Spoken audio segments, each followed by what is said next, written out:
నమస్తే welcome to డీనిస్ ముందుగా headlines.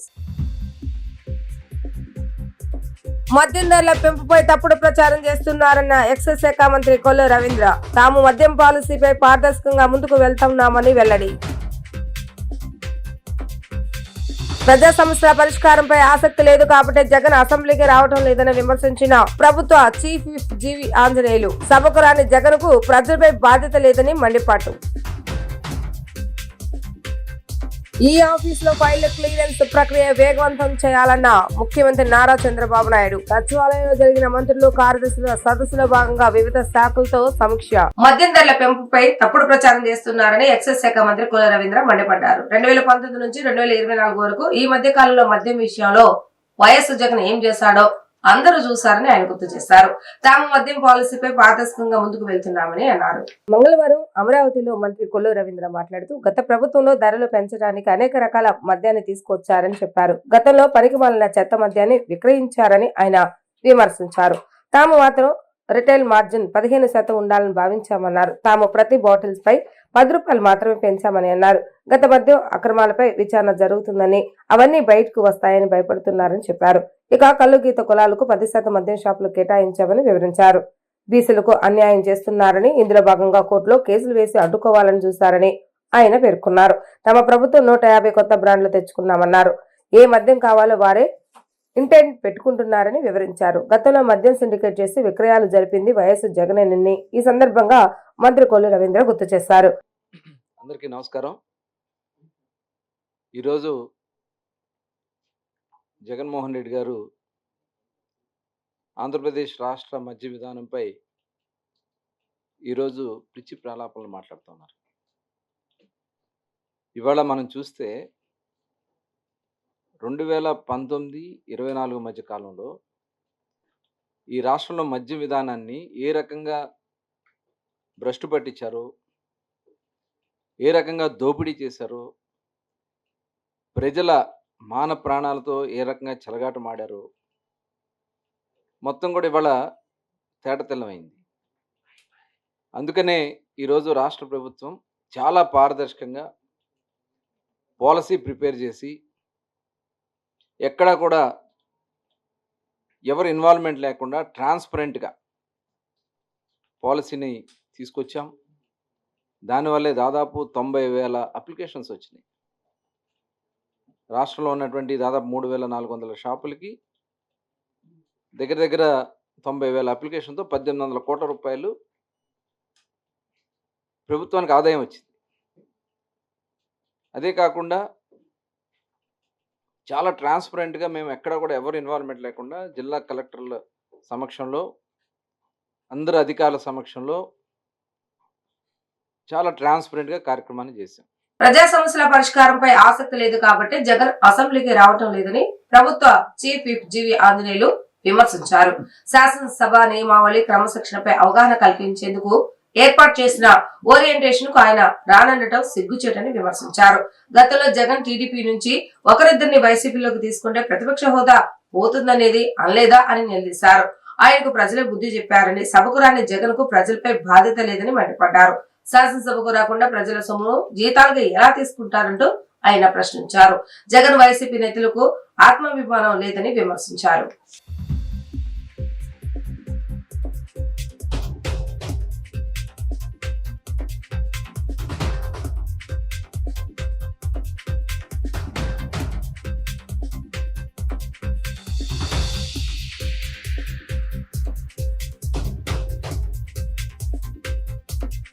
Journalist మిత్రులందరికీ పేరు పేరున హృదయపూర్వక నమస్కారం. 22-23 తేదీలో ఈ నెలలో శాసనసభ్యులకు ప్రత్యేక అవగాహన సదస్సు ఏర్పాటు చేస్తూ ఉన్నారు స్పీకర్ గారు. ఈ కార్యక్రమంలో 22వ తారీఖు లోక్సభ స్పీకర్ గారు ఓం బిర్లా గారు, అలాగే 23వ తారీఖు మాజీ ఉపరాష్ట్రపతి వెంకయ్యనాయుడు గారు పాల్గొనబోతున్నారు. అసెంబ్లీ మరింత హుందాతనంగా నడపడం కోసం ప్రజా సమస్యల మీద అర్థవంతమైనటువంటి చర్చలు, మంచి మంచి ప్రజా సమస్యల పరిష్కారమే వేదికగా అసెంబ్లీని ముందుకు తీసుకెళ్లాలనే లక్ష్యంతో కొత్తగా గెలిచినటువంటి శాసనసభ్యులు, మొట్టమొదటిసారి అసెంబ్లీకి వచ్చినటువంటి సభ్యులకు కూడా సభ పట్ల, సభా నియమావళి పట్ల, క్రమశిక్షణ విషయాల మీద అన్నిటి మీద అవగాహన వచ్చే విధంగా, అలాగే ప్రజా సమస్యల్ని ఏ విధంగా ప్రశ్నల రూపంలో, వివిధ రకాల ప్రశ్నల రూపంలో ఏ విధంగా తీసుకెళ్లొచ్చు సభ్యులు, ఇలాంటి వాటి అన్నిటి మీద అవగాహన కోసం,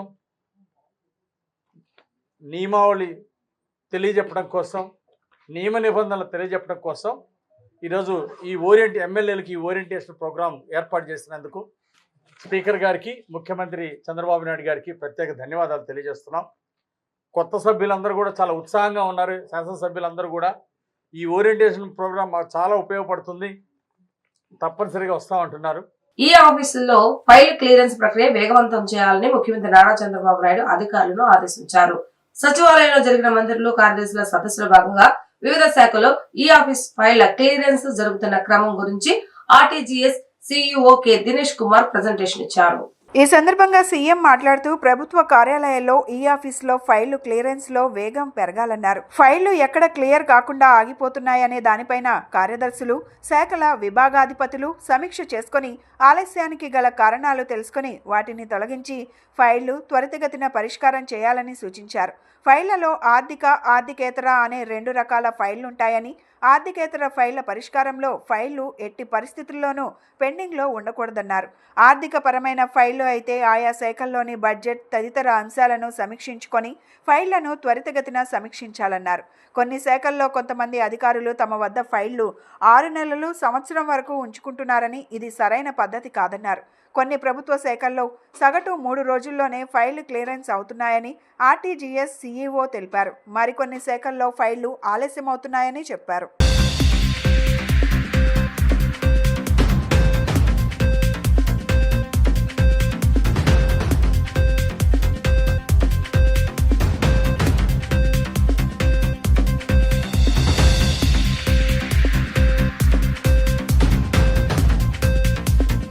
First time in my political career, the workshop, so many workshops I have conducted. This is different workshop. Government is one, citizen is one. మనమందరం కలిసి డిఫరెంట్ సర్వీసెస్ కామన్ మ్యాన్ని ఎంపవర్ చేయడానికి ప్రయత్నాలు చేస్తున్నాం. ఈ ప్రయత్నాలు చేసినప్పుడు కోహెసివ్గా, కలెక్టివ్గా బ్రెయిన్ స్టార్మింగ్ కూడా జరిగి అన్ని డిపార్ట్మెంట్లో ఇంటిగ్రేషన్ కానీ, ఎఫెక్టివ్ కోఆర్డినేషన్ కానీ, దాన్ని ఎగ్జిక్యూషన్ చేయాల్సిన బాధ్యత మన మీద అందరి మీద ఉంది. Once in 3 months collectors conference పెట్టుకుంటున్నాం. అదే సమయంలో various times once in 20 days or 15 days cabinet meetings పెట్టుకుంటున్నాం. అజెండా ఇవన్నీ చేస్తున్నాం, డిపార్ట్మెంట్స్ అన్ని రివ్యూ చేస్తున్నాం. అప్పుడప్పుడు కాంప్రహెన్సివ్ సమీక్షలు కూడా చేసుకుంటూ అందరం కూడా ఎఫెక్టివ్గా, ఒక కోహెసివ్గా ముందుకు పోవడానికి ఇలాంటి కార్యక్రమాలు మనకు వస్తాయి. ఈరోజు హెడ్ ఆఫ్ ది డిపార్ట్మెంట్ పిలవలేదు, మనకెవరు అసిస్టెంట్స్ లేరు. Be clear. ఈరోజు కొండే వాళ్ళందరూ ministers are all policy makers. అదే మరి secretaries are all senior secretaries, only 28 we called. Head of the departments వస్తే all secretaries are depending on head of the departments. You are not applying your minds, we are borrowing other minds. So I want to avoid that. అందుకే అందరూ కూడా ఆలోచిస్తే అక్కడి నుంచి leadership provide చేయడంలో మెరుగైన leadership ఇవ్వగలుగుతాం.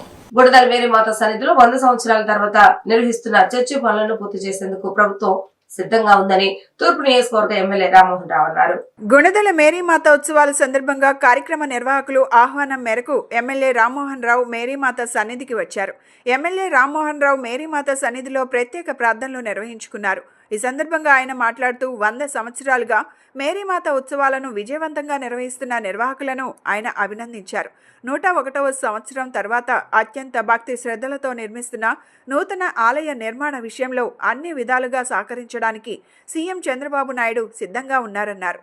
Chandrababu Naidu ఆపద వచ్చినప్పుడు మేరీమాతకు మొక్కుకొని ఆపదలు తొలగాలని తర్వాత మొక్కుబళ్లు చెల్లించుకున్న విషయాన్ని ఈ సందర్భంగా గుర్తు చేశారు. మేరీమాతను నమ్మిన వారికి ఆ కరుణామయి తల్లి దివ్య ఆశీస్సులు ఎల్లప్పుడూ అందిస్తుందన్నారు. ఈ నమ్మకంతోనే ప్రతి సంవత్సరం మేరీమాత ఉత్సవాలకు వచ్చే భక్తుల సంఖ్య అంచనాలకు మించి వస్తున్నారన్నారు.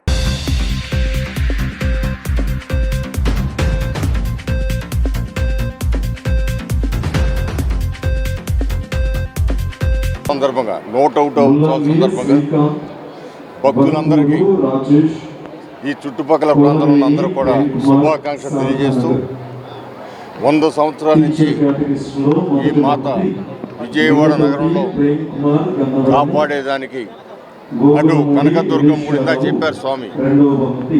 విజయవాడ నగరానికి మొట్టమొదటిలో కనకదుర్గమ్మ గుడి కొండ ఉంది, చివరిలో మేరీమాత కొండ ఉంది, గుణదల కొండ ఉంది అని మెన్షన్ చేయడం జరిగింది. ఎంతో ఆనందంగా ఉంది. వాళ్ళు ఇంతమంది ప్రజలు గత 3 రోజుల నుంచి చూస్తూ ఉన్నాం. లక్షలాది మంది భక్తులు ఈ మాతని దర్శించుకొని వాళ్ళ సమస్యలు, వాళ్ళు ఉన్న బాధలన్నీ కూడా ఆవిడకి ఎన్నించుకొని దాని ద్వారా వారి యొక్క ఆశీస్సులు పొందుతామనే నమ్మకంతో కుటుంబాలు సైతం కదిలి వచ్చాయి. వాళ్ళందరికీ సౌకర్యాలు ఏర్పాటు చేసే దాంట్లో ప్రభుత్వం కూడా ఇన్వాల్వ్ అవటం మంచి కార్యక్రమంగా భావిస్తూ ఒక శాసనసభ్యుడిగానే కాకుండా ఈ దేవాలయం మీద ఉన్న అత్యంత ప్రేమ, ఎందుకంటే ఇంతమంది ప్రజల యొక్క ప్రజలు ఆనందాన్ని పొందుతున్న ప్రజలకి ఈ కొండని దర్శించుకున్న ప్రతి ఒక్కరు కూడా తమ జీవితం ధన్యమైపోయిందని భావిస్తున్న ప్రజలందరూ కూడా మరొకసారి శుభాకాంక్షలు తెలియజేస్తూ 100 సంవత్సరాలు తర్వాత ఒక పెద్ద దేవాలయ నిర్మాణం జరుగుతోంది. ఆ దేవాలయ నిర్మాణానికి విరివిగా అందరూ కూడా సహకరించి మన విజయవాడలో ఒక ప్రతిష్టాత్మక దేవాలయంగా దాన్ని తీర్చిదిద్దాల్సిన అవసరం ఉందని భావించి మన ముఖ్యమంత్రి నారా చంద్రబాబు నాయుడు గారు కూడా ఈ దేవాలయం మీద ప్రత్యేకమైన శ్రద్ధ ఉంది. ఆయనకు ఒక ఇబ్బంది వచ్చినప్పుడు మన ఆంధ్ర రాష్ట్రంలో 3 గుళ్ళల్లో మొక్కుబడి తీర్చుకున్నారు. ఒకటి వెంకటేశ్వర స్వామి గుడి, 2 ముస్లిం దర్గా, 3 మేరీమాత దేవాలయం. ఈ 3 గుళ్ళల్లో కూడా ఆయన మొక్కుబడి తీర్చుకోవడం జరిగింది. అంటే విజయవాడ నగరపాలక సంస్థ పరిధిలో పనిచేస్తున్న పార్కు సిబ్బందికి ఆప్కాస్ వర్కర్లకు ఇస్తున్న మాదిరిగా బట్టలు, కొబ్బరి నూనె, చెప్పులు అందించాలని ministerial all employees association, municipal workers union AITUC ఆధ్వర్యంలో మంగళవారం మున్సిపల్ కమిషనర్ ధ్యాన్ చంద్ను కలిసి వినతిపత్రాన్ని అందజేశారు. ఈ సందర్భంగా అసోసియేషన్ నాయకులు ఎస్వీఎస్ చలో, దారా రాంబాబు, యూనియన్ నాయకులు బుద్దే రాజా మాట్లాడారు. నగర వ్యాప్తంగా ఉన్న పార్కులలో సుమారు 300 మంది సిబ్బంది పనిచేస్తున్నారని అన్నారు. ప్రతి సంవత్సరం ఆప్కాస్ వర్కర్స్ కు ఇస్తున్న మాదిరిగా పార్కులలో పనిచేస్తున్న సిబ్బందికి కూడా 2 జతల బట్టలు, కొబ్బరి నూనె, చెప్పులు అందజేయాలని కోరారు. సుప్రీంకోర్టు ఆదేశాల ప్రకారం సమాన పనికి సమాన వేతనం చెల్లించాలని డిమాండ్ చేశారు. ప్రస్తుతం 15,000 రూపాయల జీతం చెల్లిస్తున్నారని, అందులో ఈసీఐ, పీఎఫ్ కటింగ్ అవుతున్నాయని తెలిపారు. ఈ జీతం చాలకుండా ఉందని, దీంతోనే వారి కుటుంబాన్ని పోషించుకుంటున్నారని తెలిపారు. పెరుగుతున్న ధరలకు అనుగుణంగా కనీసం 26,000 రూపాయల జీతం ఉండాలని డిమాండ్ చేశారు. అలాగే వీరందరినీ పర్మనెంట్ చేసి వారి కుటుంబాలను ఆదుకోవాలని కోరారు. పనులకు వచ్చేందుకు కూడా ఛార్జీలు పోను ఎవరికి సరిపడా నిధులు ఉండటం లేదని అన్నారు. ఈ సందర్భంగా సమస్యలు విన్న కమిషనర్ సానుకూలంగా స్పందించి త్వరితగతిన పరిష్కరించేందుకు కృషి చేస్తానని హామీ ఇచ్చారు. కార్యక్రమంలో యూనియన్ నాయకులు తుపాకుల ప్రతాప్, విజయ్, టి ఉమా, డాంగి కృష్ణవేణి, సీత, జి రమణకుమారి తదితరులు పాల్గొన్నారు. విజయవాడ నగరం మొత్తం 300 మంది పార్క్ సెక్షన్ లో ఉన్న కార్మికులు పనిచేస్తా ఉన్నారు. ఈ పార్క్ సెక్షన్ లో ఉన్న కార్మికులు, అలాగే ఆప్కాస్ లో పనిచేస్తున్న పారిశుద్ధ్య కార్మికులు అందరూ కూడా సమానంగా పనిచేస్తూ ఉన్నారు. వాళ్ళు రోడ్ల మీద పారిశుద్ధ్యం చేస్తున్నారు, మీరు పార్కుల్లో పారిశుద్ధ్యం చేస్తున్నారు. కాబట్టి మేము మా యూనియన్గా మేము డిమాండ్ చేస్తూ ఉన్నాం. ఎందుకంటే మీకు కూడా వాళ్ళకి ఆప్కాస్ వర్కర్లకు ఎంతైతే జీతం ఇస్తున్నారో మీకు కూడా అంత జీతం రావాలి. అలాగే ప్రభుత్వం సమాన పనికి సమాన వేతనం ఇస్తామని చెప్తుంది.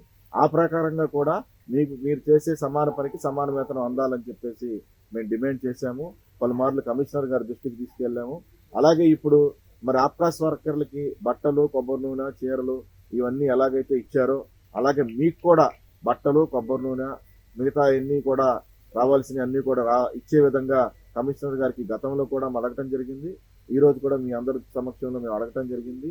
కమిషనర్ గారు కూడా సానుకూలంగా స్పందించారు. కాబట్టి మనం కూడా వారు చెప్పినట్టుగా మరి వెయిట్ చేసి వారు మనకి బట్టలు ఇవన్నీ ఇచ్చే విధంగా మనం దాన్ని కోరదామని తెలియజేసుకుంటా ఉన్నాను. అలాగే భవిష్యత్తులో మీరు ఏదన్నా మన మీ సమస్యల మీద ఇంకే సమస్యలు ఉన్నా కానీ వాటన్నింటినీ పరిష్కరించడానికి ఇంకే విధమైనటువంటి మీకు న్యాయంగా సహాయం చేయడానికి అన్నింటికి కూడా మన ఏఐటీసీ తరఫున మేము అందుబాటులో ఉంటామని తెలియజేసుకుంటున్నాం. అలాగే ఉన్నత స్థాయి అధికారుల దగ్గరకు కూడా మరి ఈ మీకు సంబంధించినటువంటి మీకు రావాల్సినటువంటి బెనిఫిట్స్ ని తీసుకురావడానికి ఉన్నత స్థాయి అధికారుల దగ్గరకు కూడా కలిసి వాళ్ళ ద్వారా కూడా మరి త్వరితగతిన తొందరగా మీకు మరి రావాల్సినవన్నీ అందే విధంగా మేము సహాయం చేస్తామని తెలియజేస్తాం. ప్రెసిడెంట్ గారు మన అసోసియేషన్ ప్రెసిడెంట్ గారు మాట్లాడతారు. అందరికీ నమస్కారం అమ్మా.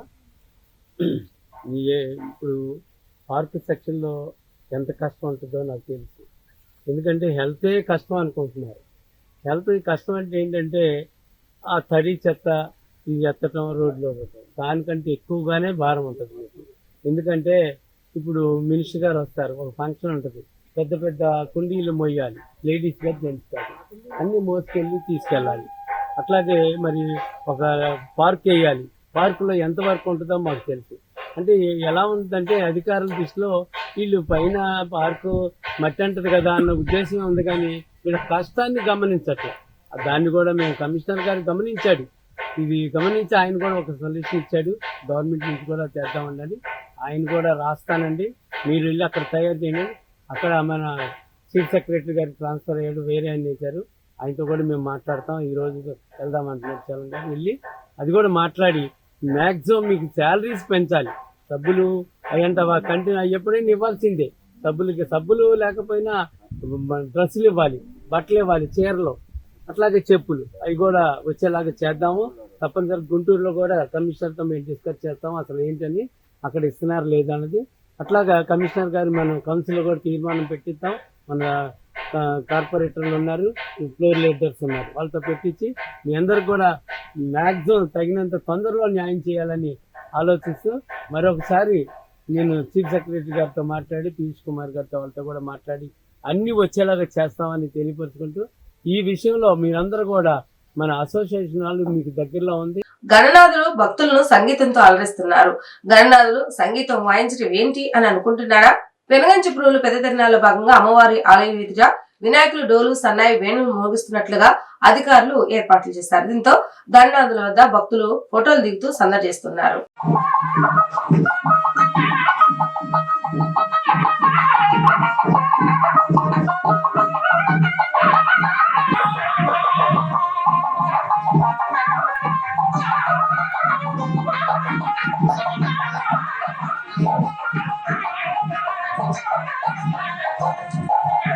సెంట్రల్ నియోజకవర్గంలోని 33వ డివిజన్ సత్యనారాయణపురం ఏకేటీపీ స్కూల్ నందు రోటరీ క్లబ్ వారి ఆధ్వర్యంలో పాఠశాలలో చదువుకున్న పిల్లలకు వైద్య పరీక్షలు నిర్వహించి ఉచిత మందులు, ఉచిత కంటి పరీక్షలు నిర్వహించి అవసరమైన వారికి కళాశాలను అందజేశారు. ఈ క్రమంలో ముఖ్య అతిథిగా ప్రభుత్వ విప్ సెంట్రల్ నియోజకవర్గ శాసనసభ్యులు బోండా ఉమామేశ్వరరావు పాల్గొన్నారు. ఈ సందర్భంగా బోండా ఉమా మాట్లాడుతూ రోటరీ క్లబ్లు, స్వచ్ఛంద సంస్థలు విద్య, ఆరోగ్యం, పర్యావరణం వంటి రంగాలలో పనిచేసి సమాజాన్ని అభివృద్ధి చేయడంలో ముఖ్యమైన పాత్ర పోషిస్తున్నాయని చెప్పారు. వీరి సేవలను అభినందించి భవిష్యత్తులో వీరికి ఎటువంటి సహకారం కావాలన్నా తాను ముందుంటానని, ఇదే రోజు పిల్లలకు వైద్య పరీక్షలు నిర్వహించి ఉచితంగా మందులు అందించడం చాలా సంతోషించదగ్గ అంశమని ఈ సందర్భంగా బోండా ఉమా తెలియజేశారు.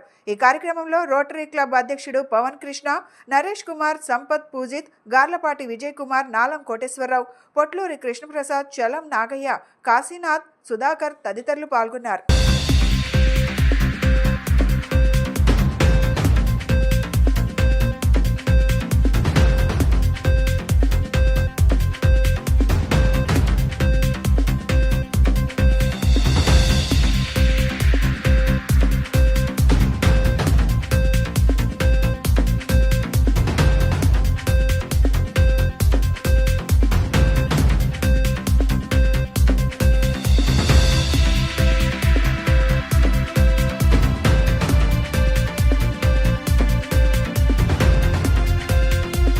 ఈరోజు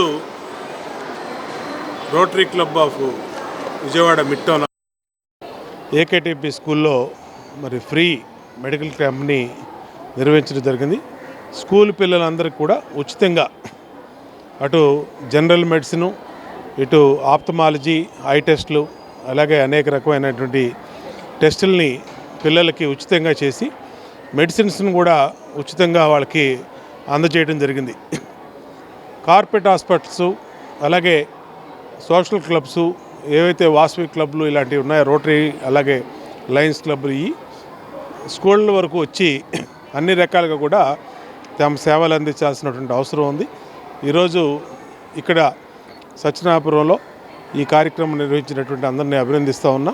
అట్లాగే మా డివిజన్ పార్టీ ప్రెసిడెంట్ నాలం కోటేశ్వరరావు, డివిజన్ ఇన్ఛార్జి మా గార్లపాటి విజయ్ కుమారు, అలాగే కృష్ణప్రసాద్, చలం, అలాగే నాగయ్య, సుధాకరు, ఇంకా అందరూ కూడా దీంట్లో పాల్గొన్నటువంటి వాళ్ళని కూడా అభినందిస్తూ ఉన్నా. తెలుగుదేశం పార్టీ ప్రభుత్వంలో 130 రకాల వైద్య సేవలు ప్రభుత్వం తరపున ఎన్టీఆర్ ట్రస్ట్ ద్వారా ఉచితంగా చేస్తూ ఉన్నాం. తెల్ల రేషన్ కార్డు మీద స్వచ్ఛంద సంస్థలు, ఇలాంటి క్లబ్లు కూడా ముందుకొచ్చి ప్రజలకి మంచి వైద్య సహాయం చేస్తే అన్ని రకాలు కూడా ఇది మంచి కార్యక్రమం అవుద్ది. హృదయపూర్వకంగా మిడ్ టౌన్ సభ్యులందరినీ కూడా అభినందిస్తాం. అందరికీ నమస్కారం అండి. నా పేరు పవన్ కృష్ణ అండి. Rotary club of Vijayawada mid town తరపున ఇవాళ ఏకేటీపీ స్కూల్ మరియు ప్రశాంతి స్కూల్లో 2000 మంది పైగా స్టూడెంట్స్కి మెడికల్ క్యాంప్ నిర్వహిస్తున్నాము. పీడియాట్రిషియను, ఆర్థోడాంటిస్టు, ఆప్థమాలజీ, డెంటిస్టు, అలా పలు రకాల హాస్పిటల్స్ నుంచి Bhanu hospital, mega dental care, అలా పలు రకాల హాస్పిటల్స్ నుంచి డాక్టర్స్ వచ్చారండి పిల్లల్ని ట్రీట్ చేయడానికి. అలాగే ఎవరికైనా ఏదైనా సమస్య ఉంటే వాళ్ళకి మెడిసిన్స్, కళ్ళజోడు అవన్నీ మేము ఫ్రీగా అందజేస్తున్నామండి. వాళ్ళ నా పేరు పవన్ కృష్ణ అండి. Thank you. స్వతంత్ర 2047కు సంబంధించి అన్ని శాఖల పనితీరు మెరుగుపరచాలని సీఎం చంద్రబాబు నాయుడు ఆదేశించినట్లుగా మంత్రి కొలుసు పార్థసారథి తెలిపారు. ప్రజల పట్ల ప్రజాప్రతినిధులు దురుసు ప్రవర్తనతో ఉండకూడదని, ఫిర్యాదుల వ్యవస్థ పనితీరు కూడా మెరుగుపడాలని సీఎం సూచించినట్లుగా చెప్పారు. మున్సిపల్ హోం రెవెన్యూల్లో సమస్యలు ఎక్కువ వస్తున్నాయని, పెన్షన్ పంపిణీ, అన్నా క్యాంటీన్లు, ధాన్యం కొనుగోలుపై ప్రత్యేక దృష్టి పెట్టాలని సీఎం సూచించారని చెప్పారు మంత్రి పార్థసారథి. ప్రాజెక్ట్ మేనేజ్మెంట్ గ్రూప్ ద్వారా కేంద్రం చేస్తున్నట్లు రాష్ట్రం కూడా 50 ప్రాజెక్టులను పర్యవేక్షించాలని సీఎం ఆదేశించారన్నారు. ఈ క్రమంలోనే వాట్సాప్ గవర్నెన్స్ ద్వారా వాయిస్ ఎనేబుల్డ్ సేవలను కూడా ప్రారంభిస్తున్నామని మంత్రి పార్థసారథి తెలిపారు. ఈ సమావేశం చాలా ఇన్ఫర్మేటివ్గా, ఎడ్యుకేటివ్గా, అందరికీ ఉపయోగకరంగా, రాష్ట్ర అభివృద్ధికి ఒక దిక్సూచిగా ఈ సమావేశం నిర్వహించబడుతుందని చెప్పేసి మనం చేస్తాను. ప్రజలు ఎన్నో ఆశలతో, ఎందుకంటే గత ప్రభుత్వం చేసిన విధ్వంస పరిపాలన కానివ్వండి, వ్యవస్థల్ని కూల్చివేయటం మూలంగా కానివ్వండి, ప్రజలు ఎన్నో ఆశలతో చంద్రబాబు నాయుడు గారి నాయకత్వంలో కూటమి ప్రభుత్వాన్ని తీసుకొచ్చిన విషయం అందరికీ తెలిసిందే. వారి ఆశలను సాకారం చేసే దిశగా ఏ విధంగా డిపార్ట్మెంట్స్ పనిచేయాలి, మన లక్ష్యాలు ఏ విధంగా ఉండాలి, ఏ విధంగా వ్యవస్థల్ని మళ్ళీ పూర్వ వైభవాన్ని తీసుకొచ్చి ఈ రాష్ట్ర పరిస్థితులన్నింటినీ కూడా ట్రాక్ మీదకి ఎక్కించాలనే లక్ష్యంతో ఈ సమావేశం జరిగిందని చెప్పేసి నేను మనవి చేస్తాను. ఈ 7 నెలల కాలంలో ముఖ్యమంత్రి గారు తన అనుభవంతో, కేంద్ర ప్రభుత్వంతో ఉన్న సంబంధాలతో అనేక వ్యవస్థల్ని గాడిలో పెట్టడమే కాకుండా, ఆర్థిక వ్యవస్థని ముఖ్యంగా గాడిలో పెట్టడానికి ప్రయత్నం చేయడమే కాకుండా, సెంట్రల్లీ స్పాన్సర్డ్ స్కీమ్స్ ఏవైతే ఉన్నాయో వాటన్నిటిని కూడా సెట్ చేయడం జరిగిందని చెప్పేసి మనం చేస్తాను నేను. సో ఈ సమావేశంలో ముఖ్యంగా చర్చించింది ఏమిటంటే ఫైల్స్ క్లియరెన్స్ని వేగవంతం చేయాలి. ఆప్కాస్ విధానం రద్దు చేయొద్దని మున్సిపల్ వర్కర్స్ యూనియన్ గౌరవ అధ్యక్షులు దొనిపూడి కాశీనాథ్ అన్నారు. బాలచోభాలో ఏర్పాటు చేసిన విలేకరుల సమావేశంలో ఆయన మాట్లాడుతూ రాష్ట్ర ప్రభుత్వం ఆప్కాస్ రద్దు నిర్ణయాన్ని సిఐటి తీవ్రంగా వ్యతిరేకిస్తుందని అన్నారు. రాష్ట్ర ప్రభుత్వం ఈ నెలాఖరుకు రద్దు నిర్ణయాన్ని వెనక్కి తీసుకోవాలని ఆయన డిమాండ్ చేశారు. లేకుంటే ఆప్కాస్ ఉద్యోగులు సమ్మెకు దిగుతారని కాశీనాథ్ రాష్ట్ర ప్రభుత్వాన్ని హెచ్చరించారు. మున్సిపల్ పాలకవర్గం హామీలను ప్రభుత్వం తుంగలో తొక్కిందన్నారు. ఆప్కాస్ కార్మికులు రాష్ట్రంలో లక్షలాది మంది పనిచేస్తున్నారని ఈ సందర్భంగా ఆయన గుర్తు చేశారు. ఇటీవల జరిగిన మంత్రివర్గ సమావేశంలో ఆప్కాస్ను రద్దు చేయాలని నిర్ణయించారు. ఆప్కాస్ను రద్దు చేస్తే లక్షలాది కార్మికులను ఎక్కడ సర్దుబాటు చేస్తారని ఆయన ప్రశ్నించారు.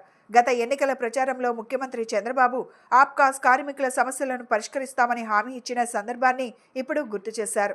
చేసిన సమ్మె విరమణ ఒప్పందాల్ని అమలు చేయడం లేదన్నారు. రాష్ట్రంలో మున్సిపల్ కార్మికుల సమస్యలు నానాటికి తీసుకట్టు నాగంబొట్టులాగా తయారవుతూ ఉన్నాయి. ఏ ఒక్క సమస్య కూడా ఈ 7 మాసాల కాలంలో పరిష్కరించబడినటువంటి దాఖలాలు లేవు. ఎప్పటికైనా సరే సమస్య పరిష్కరిస్తారేమోనని చెప్పనేటువంటి ఆశతో ఆకాంక్షతో ఎదురు చూస్తూ ఉన్నటువంటి మున్సిపల్ కార్మికులకి ఆశాభంగమే అవుతుంది తప్ప ఎక్కడా కూడా ఆశలు నెరవేరేటువంటి పరిస్థితి కనపడటంలా. ఇప్పటికే దాదాపుగా సమస్యలు పరిష్కరించమని చెప్పనని 7 మాసాల కాలంలో రాష్ట్రం దగ్గర నుండి స్థానికం వరకు మొత్తం అందరూ అధికారుల దగ్గరికి, ప్రభుత్వాల దగ్గరికి, మంత్రుల దగ్గరికి కాళ్ళు ఎరిగేలా తిరుగుతూ ఉన్నప్పటికీ కూడా ఫైల్ మూమెంట్ కదలటే పరిస్థితి కనపట్ల. ఇదిగో ఈ ఫైల్స్ మాకు రాలేదని, ఆ ఫైల్స్ ఎక్కడ ఉన్నాయని, ఈ ఫైల్స్ ఆర్థిక శాఖ దగ్గరికి వెళ్ళినాయని, అక్కడి నుంచి మళ్ళీ తిరిగి వెనక్కి రాలేదని, ఇట్లా రకరకాలైనటువంటి మార్గాల్ని అన్వేషిస్తూ తప్పుకునేటువంటి దానికి ప్రయత్నం చేస్తూ ఉన్నటువంటి కూటమి ప్రభుత్వానికి మేము ఒక్కటే చెప్పదలిచాం. మీకు గతంలో అనుభవం ఉంది. రాష్ట్రంలో మున్సిపల్ కార్మికులు కనుక మళ్ళీ తిరిగి సమ్మెలోకి వెళితే, సమ్మె చేపడితే అందువల్ల జరిగే దుష్పరిణామాలు ఏ విధంగా ఉంటాయని చెప్పనేటువంటిది మేము కొత్తగా చెప్పాల్సినటువంటి అవసరంలే. గత ప్రభుత్వానికి కూడా చవి చూసింది. 17 రోజుల పాటు మున్సిపల్ రంగం సమ్మెలో దిగితే రాష్ట్రం యావత్తు కూడా అట్టుడికిపోయి పారిశుద్ధ్యం దెబ్బతిని ప్రజలు అనారోగ్యం పాలయ్యేటువంటి పరిస్థితులు ఏర్పడితే కానీ గత ముఖ్యమంత్రి దిగిరాలా. అంతకుముందు మీరు ముఖ్యమంత్రిగా ఉండగా, ఇప్పుడున్న ముఖ్యమంత్రి గారికి మేము చెప్తా ఉన్నాం, అంతకుముందు మీరు ముఖ్యమంత్రిగా ఉండగా ఆనాడు పరిస్థితులు కూడా ఒక్కసారి నెమరు వేసుకుని పరిశీలించమని చెప్పనని అడుగుతూ ఉన్నాం. అన్నా క్యాంటీన్ భోజన సమయంలో ఆకస్మిక తనిఖీ నిర్వహించారు విజయవాడ నగరపాలక సంస్థ కమిషనర్ జ్ఞాన్ శంకర్. మంగళవారం మధ్యాహ్నం గాంధీజీ మహిళా కళాశాల వద్ద గల అన్నా క్యాంటీన్ భోజన సమయంలో పర్యటించి క్షేత్రస్థాయిలో పరిశీలించారు. అక్కడున్న ప్రజలతో మాట్లాడి భోజనంలో నాణ్యత ఎలా ఉంది, సమయానికి భోజనం పెడుతున్నారా, త్రాగునీరు, వాడుక నీరు సౌకర్యాలు ఎలా ఉన్నాయి వంటి విషయాలపై ఆరా తీశారు. అన్నా క్యాంటీన్ లో ఉన్న మరుగుదొడ్లను పరిశుభ్రంగా ఉంచాలని, ఏవైనా మరమ్మతులు ఉన్నచో వెంటనే చేయించాలని అధికారులను ఆదేశించారు.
మద్యం ధరల పెంపుపై తప్పుడు ప్రచారం చేస్తున్నారన్న ఎక్సైజ్ శాఖ మంత్రి కొల్లు రవీంద్ర. తాము మద్యం పాలసీపై పారదర్శకంగా ముందుకు వెళ్తున్నామని వెల్లడి. ప్రజా సమస్యల పరిష్కారంపై ఆసక్తి లేదు కాబట్టి జగన్ అసెంబ్లీకి రావడం లేదని విమర్శించిన ప్రభుత్వ చీఫ్ విప్ జీవి ఆంజనేయులు. సభకు రాని జగన్ కు ప్రజలపై బాధ్యత లేదని మండిపాటు. ఈ ఆఫీసులో ఫైళ్ల క్లియరెన్స్ ప్రక్రియ వేగవంతం చేయాలన్న ముఖ్యమంత్రి నారా చంద్రబాబు నాయుడు. సచివాలయంలో జరిగిన మంత్రులు కార్యదర్శుల సదస్సులో భాగంగా వివిధ శాఖలతో సమీక్ష. ఇవి ఈ రోజు వార్తా విశేషాలు. మళ్ళా తిరిగి ప్రసారం వార్తలు మళ్ళీ కలుద్దాం. అంతకు సెలవు. నమస్కారం.